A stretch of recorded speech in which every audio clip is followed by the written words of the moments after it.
Pois bem, galerinha, finalmente alcançamos o fim da conversa que tolda, volve e redunda Zaratustra e o santo eremita. Eu já estou providenciando aqui o meu esboço para a resposta alternada do ponto de vista cristão, do ponto de vista bíblico, a então o que nós vamos abordar aqui, para vocês ver, para vocês analisarem que o único trecho dele pode emergir e emanar tantas interpretações diferentes. E a ironia, galerinha, se intensifica justamente quando nos aprofundamos do desfecho, que Zaratustra percebe que aquele santo, perdido em sua devoção, em seus louvores, em suas orações diárias, ainda não havia tomado consciência e conhecimento da grande ruptura do pensamento moderno, que nesse caso seria então a,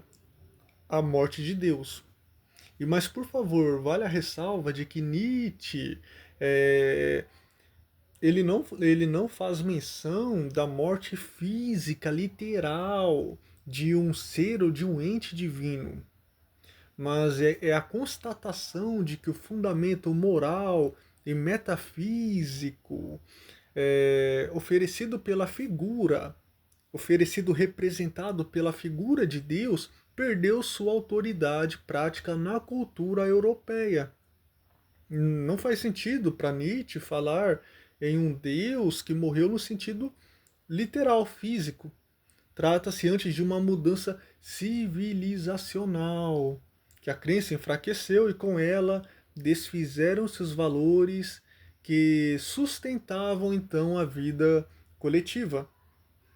Porque alguns pensadores vão exagerar, dizendo inclusive que Deus se suicidou. Mas um grande filósofo que vai escrever essa frase e esse pensamento e vai se aprofundar demasiadamente, ele vai se enforcar, para você ver como que é perigoso. E Nietzsche, por sua vez, é típico de Nietzsche usar imagens fortes, por vezes sugerindo que a criação é fruto de um desvio do olhar divino, conforme está escrito, a gente vai analisar, mas é mais fiel ao texto lê-lo como crítica à eficácia e às consequências morais da ideia de Deus do que como afirmação teológica, como um estudo teológico sobre a existência ou não de um ser supremo. Mas nós estamos aqui alternando e concedendo uma resposta do ponto de vista cristão.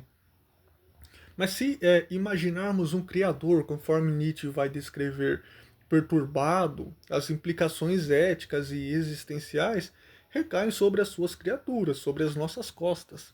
E nessa hipótese imaginária, a criação seria então realmente um verdadeiro desastre. Mas Nietzsche, por sua vez, faz uso de termos intensos e provocativos com o propósito de chamar a atenção, ao meu ver, de impactar, especialmente as pessoas de sua época. Expressões, por exemplo, como Leviatã, o anticristo que poderia ser anti-Paulo, a morte de Deus, exemplificam bem isso. Não obstante, ao lê-lo com atenção, percebe-se que não há em suas palavras qualquer conotação macabra, nem vínculo, pelo menos nenhum vínculo direto, pois Nietzsche ele foi um lobo solitário, não há nenhum vínculo com o ocultismo. Trata-se antes de uma linguagem simbólica e crítica, voltada a abalar as estruturas morais e religiosas do pensamento ocidental.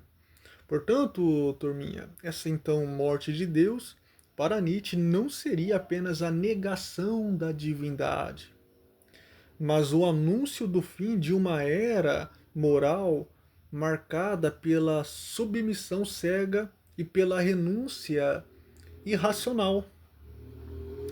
Esse episódio, portanto, inaugura a jornada de Zaratustra como uma espécie de um porta-voz de uma nova visão, de novos horizontes de valores, que a substituição da fé em Deus pelo amor ao homem, não no sentido sentimental, mas como desafio criador.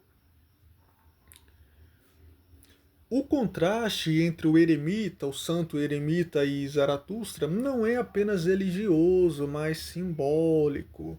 É o choque entre o passado, que se apega ao divino, que tem por sustentáculo, por supedâneo, o sagrado, esqueci de pôr o nome perturbe, e o futuro, que coloca o homem como centro de sua própria superação.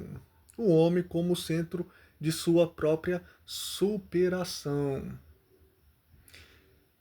Agora eu vou preparar a resposta sob a ótica cristã, sob o prisma bíblico, alternando e respondendo a então esse pensamento de Nietzsche, essa provocação nietzschiana.